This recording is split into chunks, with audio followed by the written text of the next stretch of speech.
नमस्कार, मैं हूं अंकुर और आप देख रहे हैं सत्यहिंदी.com। आइए एक नजर डाल लेते हैं अब तक की सुर्खियों पर। हिमाचल प्रदेश के विधानसभा भवन पर खालिस्तानी झंडे लगाए जाने और नारे लिखने का मामला सामने आने के बाद राज्य में रविवार रात से सुरक्षा बढ़ा दी गई। अंतर्राज्यीय सीमाओं को भी सील कर दिया गया है। होटलों जैसी जगहों पर कड़ी निगरानी रखने का आदेश दिया गया है।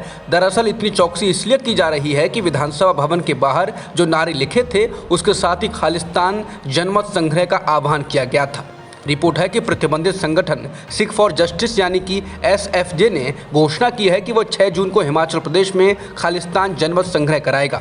हिमाचल में खालिस्तान का ये मुद्दा सामने आने पर रविवार देर रात को सुरक्षा चौकसी बढ़ा दी। हिंदुस्तान की एक रिपोर्ट के अनुसार DGP ने स्पेशल सिक्योरिटी यूनिट, बम निरोधक दस्ता और क्विक रिएक्शन टीम को हाई अलर्ट पर रहने का आदेश दिया है। इन्हें बस स्टेशनों, टाउन, सरकारी इमारतों और राष्ट्रीय इमारतों की सुरक्षा पुख्ता करने का आदेश दिया गया है।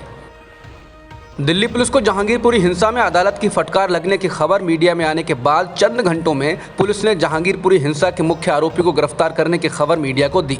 दिल्ली पुलिस ने इससे पहले भी एक ही समुदाय के गिरफ्तार कई लोगों को मुख्य आरोपी और मास्टरमाइंड बताया था। शनिवार को गिरफ्तार किए गए जिस मुख्य आरोपी को गिरफ्तार करने की बात दिल्ली पुलिस ने रविवार को बताई है उसका नाम तबरेज़ खान है। ये वो तबरेज़ खान है जो दिल्ली पुलिस की पीस कमेटी की बैठकों और पीस मार्च में भी हिस्सा लेता था। पुलिस ने जहांगीरपुरी में 16 अप्रैल को अवैध शोभा यात्रा निकालने वालों में से किसी की गिरफ्तारी नहीं की है। जहांगीरपुरी हिंसा में दिल्ली पुलिस की नाकामी पर दिल्ली की एक अदालत ने तीखी टिप्पणियां की हैं। अदालत ने पूछा है कि शोभा यात्रा को अनुमति के बिना कैसे निकालने दिया गया, अवैध शोभा यात्रा की सुरक्षा में पुलिस क्यों चल रही थी, इस शोभा यात्रा को निकलने देने के लिए जिम्मेदार अफसरों पर क्या कार्रवाई हुई, इस मामले में अभी तक FIR क्यों नहीं दर्ज की गई। अदालत ने सारे मामले की जांच का आदेश दिल्ली पुलिस को दिया है। मीडिया में जब ये खबरें रविवार को प्रमुखता से चलने लगीं तो दिल्ली पुलिस ने मीडिया को बताया कि हमने हिंसा के मुख्य आरोपी तबरेज़ खान समेत 3 लोगों को गिरफ्तार कर लिया है। हालांकि इससे पहले पुलिस अंसार को मुख्य आरोपी बता चुकी है। एक ही समुदाय के 5 लोगों पर NSA लगा चुकी है। अभी तक 36 लोग इस मामले में गिरफ्तार किए गए हैं, जिनमें मुस्लिम लोग सबसे ज़्यादा हैं। राजस्थान के एक पुलिस अधिकारी ने रविवार को बताया कि राजस्थान पुलिस की एक टीम पत्रकार अमन चोपड़ा को विभिन्न समुदायों के बीच दुश्मनी को बढ़ावा देने और धार्मिक भावनाओं को आहत करने के आरोप में गिरफ्तार करने के लिए यूपी के नोएडा में है। डूंगरपुर कोतवाली पुलिस स्टेशन के अनुसार चोपड़ा के खिलाफ एक व्यक्ति द्वारा FIR दर्ज की गई थी, जिसमें आरोप लगाया गया था कि पत्रकार ने ये दिखाकर झूठा और काल्पनिक विवरण दिया कि जहांगीरपुरी में अतिक्रमण विरोधी अभियान का बदला लेने के लिए राजस्थान सरकार ने अलवर जिले के राजगढ़ में मंदिर का विध्वंस किया।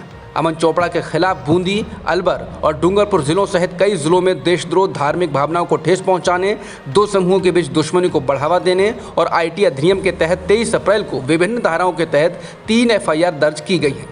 छत्तीसगढ़ के मुख्यमंत्री भूपेश बघेल ने इंडियन एक्सप्रेस के साथ बातचीत में कहा कि आज भाजपा और RSS जिस तरह से राम को देखते हैं और जो एजेंडा तय कर रहे हैं, उन्होंने मर्यादा पुरुषोत्तम राम को एक आक्रामक योद्धा के रूप में बदल दिया है। उन्हें रैम्बो बना दिया जा रहा है। उन्होंने कहा कि भगवान हनुमान नम्रता, भक्ति और ज्ञान के प्रतीक हैं। यदि आप हनुमान के पुराने चित्रों को देखें तो वे भक्ति भाव में ध्यान मुद्रा में हैं, लेकिन आज उनके पोस्टर को क्रोधी और आक्रामक तरीके से दिखाया जा रहा है। CM भूपेश बघेल ने कहा कि अप्रैल में पूरे भारत से सांप्रदायिक हिंसा की खबरें आईं। उन्होंने कहा कि इसमें असहमति के लिए कोई जगह नहीं है। सोमवार की शुरुआत में डॉलर के मुकाबले भारतीय करेंसी रुपया सबसे निचले स्तर पर पहुंच गया। $1 के मुकाबले इसकी वैल्यू 77.42 रुपये हो गई। PTI और रॉयटर्स के लेटेस्ट कोड के अनुसार शुक्रवार को भारतीय मुद्रा मार्च में अपने सबसे निचले स्तर 77.05 के करीब पहुंच गई। इसके बाद आज इसमें और गिरावट आई और ये 77.42 प्रति डॉलर पर कारोबार कर रहा था। पूर्वी यूक्रेन में रूस के हमले का शिकार एक स्कूल हो गया, जिसमें गांव के लोगों ने शरण ले रखी थी। रूसी धमाके में 60 लोगों की मौत की आशंका है।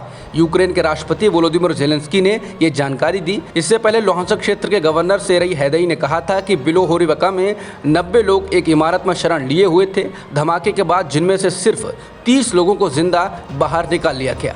हैदई ने कहा कि शनिवार को एक रूसी विमान ने इमारत पर बम गिराया था। हालांकि रूस ने इस पर कोई टिप्पणी नहीं की है। यूक्रेन पर रूस के जारी हमले के बीच अब G7 देशों ने कहा है कि वो रूस पर ऊर्जा की निर्भरता को खत्म करेंगे, जिसमें रूसी तेल पर बैन लगाना भी शामिल है। G7 देशों ने कहा कि वे रूसी तेल के आयात पर प्रतिबंध लगाएंगे या चरणबद्ध तरीके से इसे बंद करेंगे। वहीं अमेरिका ने रूस पर नए प्रतिबंध लगाते हुए रूस के बड़े गैस निर्यातक गैज़प्रोम बैंक के अधिकारियों और अन्य व्यवसायों पर प्रतिबंध लगा दिया है। यह कदम रूस के राष्ट्रपति पुतिन पर दबाव बनाने की दिशा में एक और कदम है। एलोन मस्क ने एक और ट्वीट से सनसनी पैदा कर दी है। उन्होंने एक पोस्ट कर कहा है कि यदि रहस्यमयी परिस्थितियों में मेरी मौत होती है तो नाइस नोइंग या। हालांकि नाइस नोइंग या से इनका मतलब क्या है उन्होंने ये साफ नहीं किया है। वैसे तो सामान्य अर्थों में इसका मतलब जानकर अच्छा लगा होता है, लेकिन ये एक गाना भी है। तो क्या वो इस गाने की धुन से जोड़कर एक लाइन भर पूरी कर रहे थे या उनको किसी रहस्यमयी परिस्थितियों में मौत का खतरा है? क्योंकि उनके कुछ देर पहले ही एक अन्य ट्वीट से कयास लगाए जा रहे हैं कि क्या उन्हें रूस से धमकी मिली है। उनके पिछले ट्वीट में उन्होंने एक और चौंकाने वाली पोस्ट साझा की थी। वो एक रूसी अधिकारी से बातचीत मालूम पड़ती है। उस बातचीत में लगता है ये कहा गया है कि वो यूक्रेन में फासीवादी ताकतों को सैन्य संचार उपकरणों के साथ आपूर्ति में शामिल हैं। उसमें कहा गया है और इसके लिए एलोन आपको एक वयस्क की तरह जवाबदेह ठहराया जाएगा। कोई फर्क नहीं पड़ता कि आप कितना मूर्ख बनाएंगे। आईपीएल के सीजन 15 के 54वें मुकाबले में रॉयल चैलेंजर्स बेंगलोर ने सनराइजर्स हैदराबाद को 67 रनों से हराकर शानदार जीत दर्ज की। रॉयल चैलेंजर्स बेंगलुरु ने टॉस जीतकर पहले बल्लेबाजी करते हुए 20 ओवर में 3 विकेट पर 192 रन बनाए। फाफ डू प्लेसिस ने कप्तानी पारी खेलते हुए 73 रन बनाए। इसके जवाब में हैदराबाद की टीम 125 रन पर ऑल आउट हो गई। इसके साथ ही बेंगलुरु ने हैदराबाद को इसी सीजन में मिली हार का बदला भी ले लिया। इस जीत के साथ बेंगलुरु की टीम आईपीएल में अंक तालिका में चौथे पायदान पर पहुंच गई है। अब तक की खबरों में इतना ही। बाकी खबरों के लिए बने रहिए सत्यहिंदी.com के साथ।